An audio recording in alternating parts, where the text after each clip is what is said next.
மாண்புமிகு தகவல் தொழில்நுட்ப டிஜிட்டல் சேவைத்துறை அமைச்சர் அவர்களும் அவனியாபுரம் ஜல்லிக்கட்டு போட்டி சரியாக காலை 7 மணிக்கு தொடங்கி நடைபெற்றது. இந்த போட்டி என்பது சரியாக மாலை 5:20 மணிக்கு நிறைவடைந்திருக்கிறது. இந்த அவனியாபுரம் ஜல்லிக்கட்டு போட்டியை பொறுத்தமட்டில் 1000 காளைகள் 600 மாடுபிடி வீரர்களுக்கு அனுமதி என்பது கொடுக்கப்பட்டது. இந்த ஜல்லிக்கட்டு போட்டி என்பது காலை முதலே விறுவிறுப்பாக நடைபெற்று வந்த நிலையில் 2000 காவலர்கள் பாதுகாப்பு பணியில் ஈடுபட்டனர்.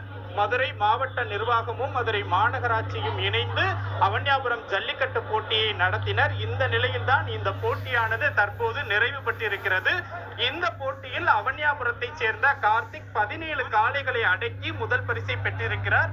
அதே போல 14 காளைகளை அடக்கிய ரஞ்சித் என்பவர் 2வது இடத்தை பெற்றிருக்கிறார். இந்த ரஞ்சித் என்பவரும் இதே அவனியாபுரம் பகுதியை சார்ந்தவர் தான். இதே போல திருப்பவனம் பகுதியைச் சேர்ந்த முரளிதரன், தேனியைச் சேர்ந்த முத்துகிருஷ்ணன் ஆகியோர் 9 காளைகளை அடக்கி இருக்கின்றனர்.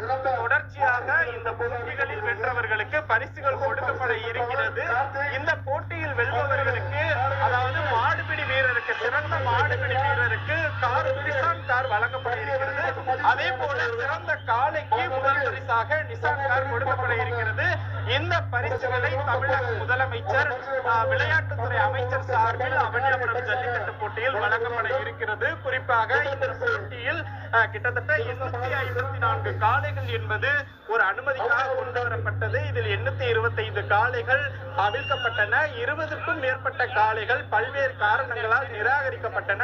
தற்போது பரிசளிப்பு என்பது நடைபெற்று வருகிறது. இந்த பரிசுகளை அமைச்சர் பழனிவேல் தியாகராஜன், அமைச்சர் மூர்த்தி, மதுரை மாவட்ட ஆட்சியர் சங்கீதா மற்றும் அந்த ஜல்லிக்கட்டு ஆலோசனை கமிட்டி சட்டமன்ற உறுப்பினர்கள் இணைந்து வெற்றி பெற்ற வீரர்களுக்கு அந்த பரிசுகளை வழங்கி வருகின்றனர். முதல் பரிசை பெற்றிருக்கக்கூடிய வீரர்கள் மாண்புமிகு தகவல் தொழில்நுட்ப டிஜிட்டல் சேவைத்துறை அமைச்சர் அவர்களும் மாண்புமிகு தமிழ்நாடு முதலமைச்சர் சார்பாக அந்த காரினை பரிசாக வழங்குகிறார்கள்.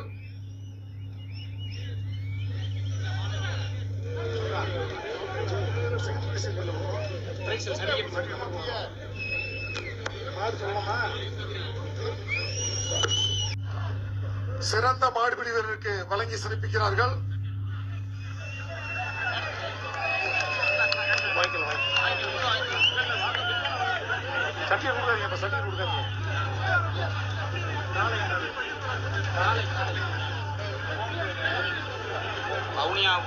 அவருக்கு மாண்புமிகு இளைஞர் விளையாட்டுத்துறை அமைச்சர் அண்ணன் உதயநிதி ஸ்டாலின் அவர்கள் சார்பாக வழங்கப்படும் காரினை மாண்புமிகு வணிக வரி மற்றும் பதிவுத்துறை அமைச்சர் அவர்களும் மாண்புமிகு தகவல் தொழில்நுட்ப மற்றும் டிஜிட்டல் சேவைத்துறை அமைச்சர் அவர்களும்